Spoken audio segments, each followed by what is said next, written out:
Anda menyaksikan Kompas Bisnis bersama saya, Bremana Tenaya. Saudara, yang sedang huru-hara saat ini di masyarakat ini terkait dengan adanya tambang nikel yang ada di pulau kecil di Papua. Nah, tambang nikel ini kalau kita bilang yang ada di Raja Ampat ini dekat dengan jatuhnya surga bumi gitu ya. Nah, sejak 2020 hilirisasi begitu menggelora, disanjung-sanjung sebagai sumber kemakmuran baru bagi Indonesia. Nah, mobil listrik ini banyak mengaspal di penjuru dunia dan inilah yang menjadi titik mulai ataupun garis start nikel menjadi primadona karena punya manfaat sebagai salah satu bahan baku baterai. Nah, Tiongkok adalah salah satu penyuplai mobil listrik yang ada di dunia. Dan di Raja Ampat juga ini adalah salah satu yang menjadi sumber ataupun banyaknya nikel, potensi nikel yang ada di sana. Dan ini apakah benarkah nikel-nikel yang ada di Raja Ampat ini untuk Tiongkok? Kita akan lihat di slide berikutnya, saudara. Nah, yang jadi pertanyaan ini adalah sebenarnya hilirisasi atau nikelisasi terkait dengan adanya tambang nikel di Raja Ampat.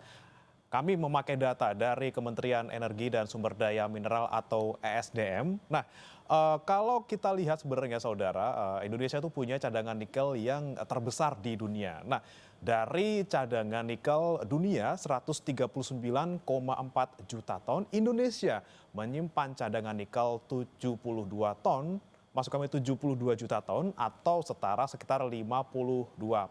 Nah, nikel ini banyak ditemukan di tanah Indonesia Timur, salah satunya di Papua. Nah, yang menjadi huru-hara di Raja Ampat ini adalah saudara, eksploitasi nikel dilakukan di pulau kecil. Padahal nih di undang-undangnya saudara, di Undang-Undang Nomor 27 Tahun 2007 dengan perubahan Undang-Undang Nomor 1 Tahun 2014 disebutkan sudah jelas dalam pemanfaatan wilayah pesisir dan pulau-pulau kecil, setiap orang secara langsung atau tidak langsung dilarang melakukan penambangan mineral. Ini sudah ada di sini. Kemudian ada juga saudara terkait dengan penegasan ini. Apakah memang GAK atau Pulau GAK yang selama ini sedang dibahas itu masuk ke dalam pulau kecil? Kita ke data berikutnya. Nah, ini dia saudara, kita akan lihat dulu undang-undangnya. Kalau menurut undang-undang, pulau kecil adalah pulau dengan luas lebih kecil atau sama dengan 2.000 km persegi beserta kesatuan ekosistemnya.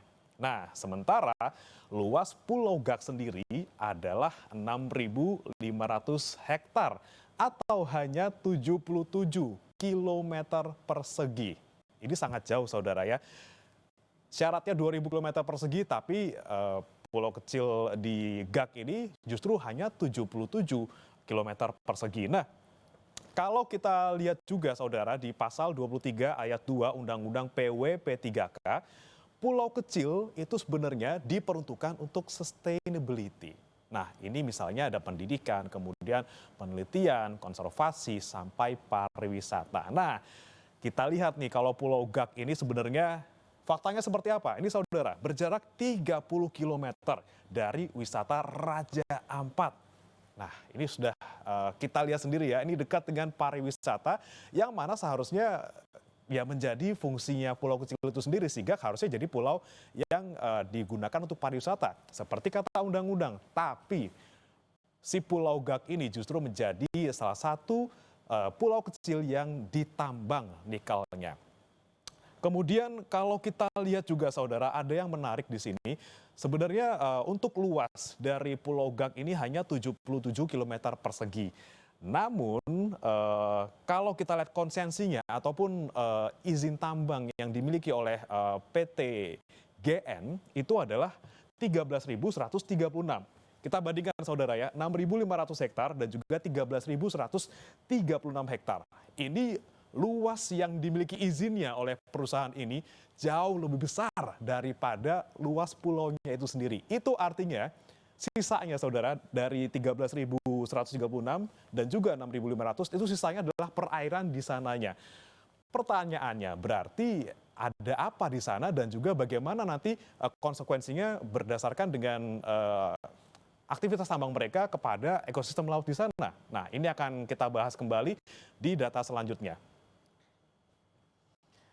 Nah, saudara, sekarang kita akan lihat angka terkait dengan ekspor nikel di tahun 2024. Nah, ini kalau kita lihat sepanjang tahun 2024, saudara, ekspor nikel dan barang daripadanya ini mencapai 8 miliar dolar Amerika Serikat. Nah, ini memakai data kode HS75 dan kami ambil datanya, saudara, dari Badan Pusat Statistik. Kemudian, kemana tujuan ekspor nikel Indonesia? Ini datanya masih sangat menarik. Masih dari BPS, ini ada 6,26 miliar dolar Amerika Serikat. Nikel kita itu dijual kemana? Ya, ke Tiongkok, saudara. Ini hampir sekitar 80% nikel Indonesia dikirim ke Tiongkok. Nah, perusahaan pemilik IUP ataupun izin usaha penambangan di Raja Ampat, selain GAC Nikel, ada juga PT Anugrah Surya Pratama, kemudian Mulia Raymond Perkasa, PT KW Sejahtera Mining, dan PT Nurham. Nah, kalau kita lihat Anugrah Surya Pratama, ini berdasarkan penelusuran Kompas Bisnis, merupakan afiliasi raksasa nikel Tiongkok Wanxiang Group. Nah, baiklah, kalau kita lihat nikelisasi ini penuh dengan gelora. Ini lihat angkanya luar biasa, 6,26 miliar rupiah. Nah, ini Indonesia sebenarnya untung atau justru jual nikelnya dengan harga yang rendah? Kita punya datanya. Nah, kami punya data, saudara, dari ID Trading Economics. Kita lihat dulu di 7 Maret 2022 atau sekitar 3 tahun lalu. Harga nikel itu ada di masa puncak kejayaannya ya, yaitu lebih dari 48.000 US dollar per ton. Tepatnya 48.226 US dollar per ton. Tapi kita lihat, ini langsung turun begini nih, saudara, tuh kan. Di tahun 2025, tepatnya di 9 Juni 2025, harganya dari 48 ribuan jadi 15 ribuan per ton saja. Nah, ini apakah bisa disimpulkan bahwa Indonesia menjual murah nikel ke Tiongkok dan dunia? Dan apakah harga nikel yang segini nih, saudara, sebanding dengan kerusakan alam yang harus dibayar di masa depan? Kami akan nanti tanyakan, saudara, langsung kepada ahli tambang setelah yang satu ini. Tetap di Kompas Bisnis.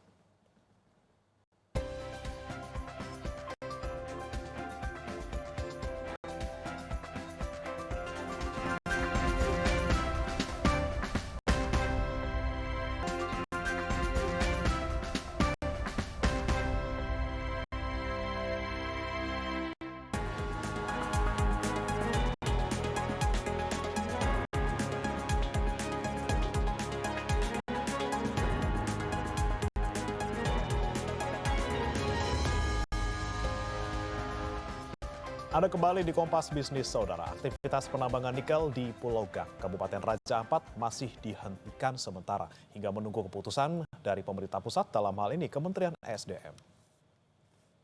Berdasarkan pantauan di area pertambangan nikel yang luasnya mencapai 600 hektar, terlihat sejumlah alat berat terparkir dan tidak melakukan aktivitas sejak 5 Juni 2025. Hal ini karena dihentikan sementara oleh Kementerian ESDM. Perwakilan dari PT GAC Nikel bilang setelah melakukan penambangan, perusahaan akan melakukan penataan ulang hingga penanaman pohon kembali pada area pertambangan tersebut. Perusahaan menampung limbah pada satu area agar tidak terbuang ke lahan yang belum dibuka untuk pertambangan baru dan mencegah agar air tersebut tidak terbuang ke laut.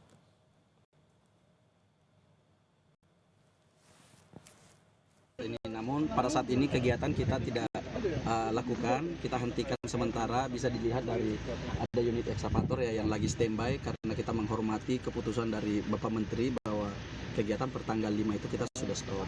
Nah, karena kegiatan kita stop sehingga tidak ada aktivitas yang di front saat ini. Seperti itu, Pak. Sebelumnya, saudara, PLT Presiden Direktur PT GAC Nikel Arya Arditya Kurnia mengklaim dampak ekologis tambang diminimalisasi dengan sejumlah upaya.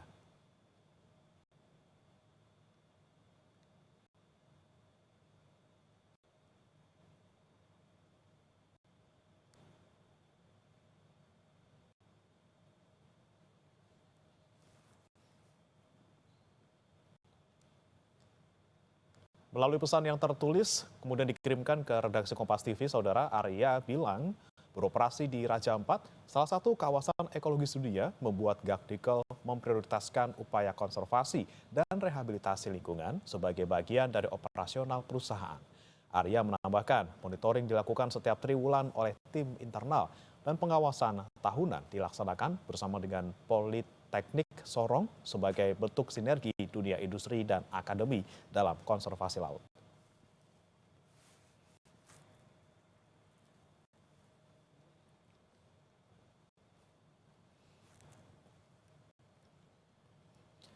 Saudara, tentang nikel di Raja Ampat ini untuk siapa dan umumnya di Indonesia ini mengalir kemana? Benarkah Indonesia menjual nikel dengan harga murah?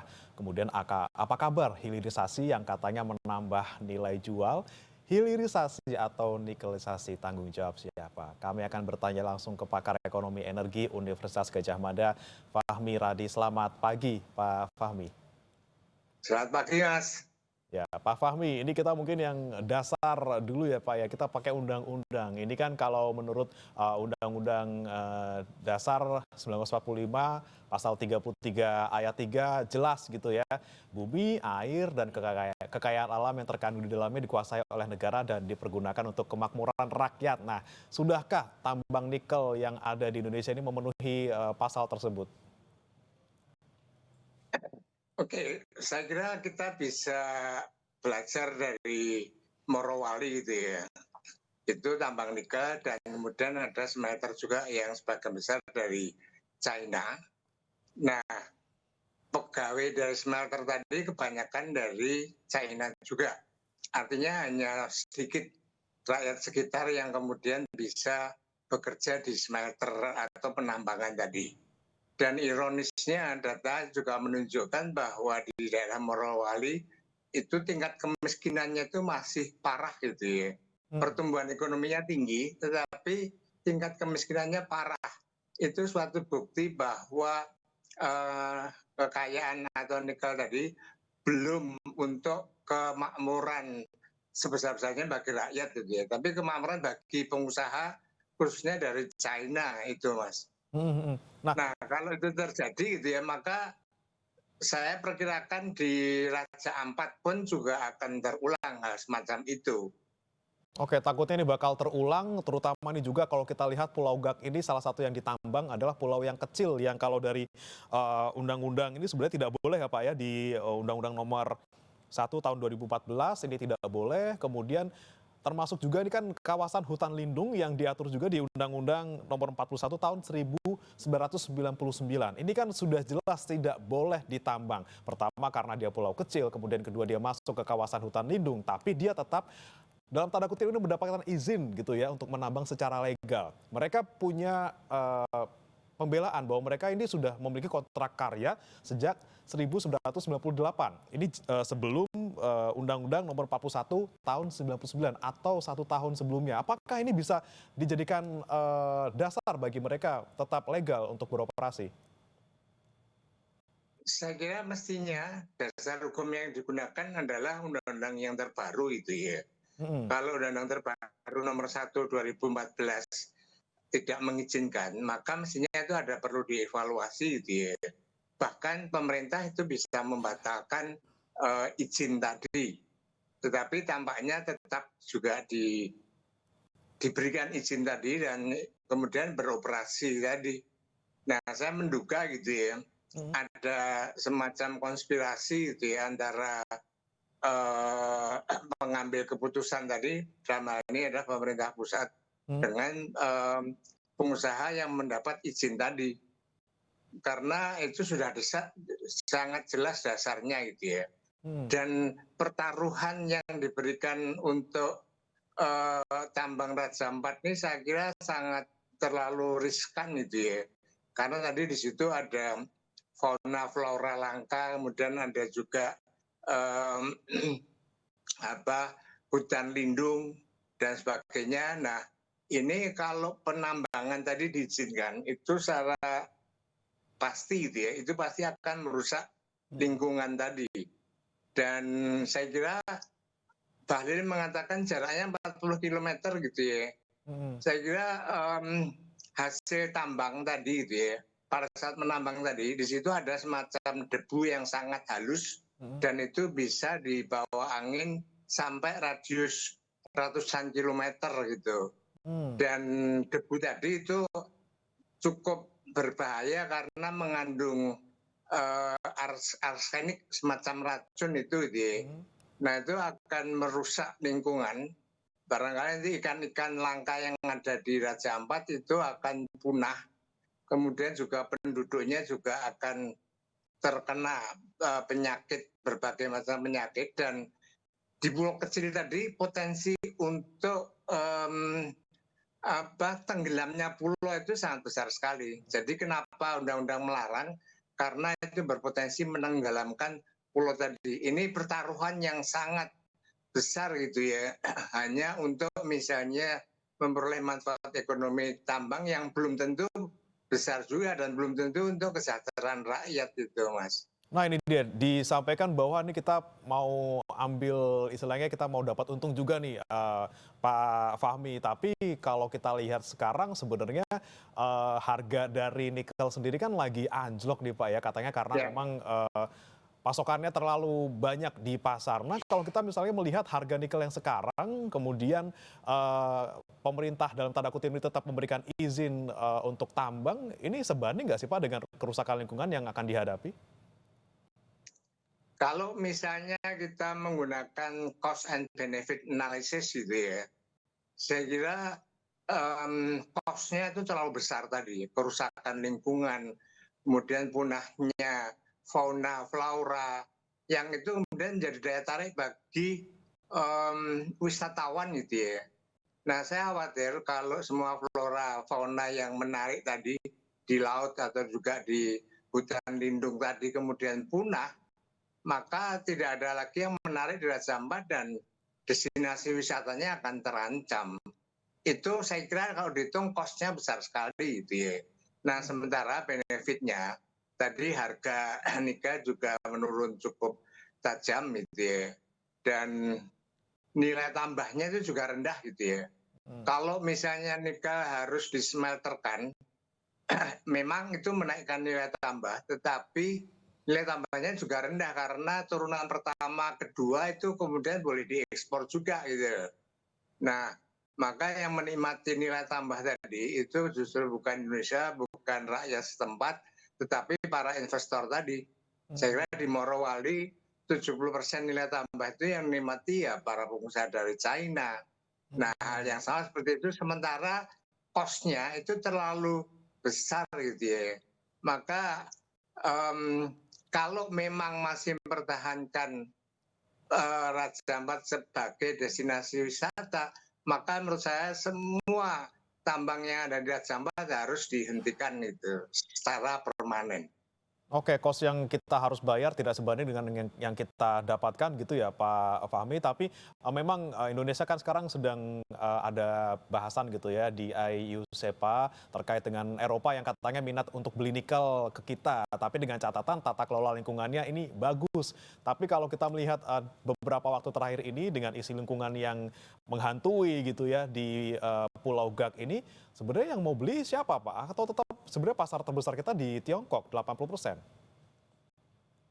Ya, saya kira terutama negara Eropa dia itu sangat strict dengan lingkungan itu ya.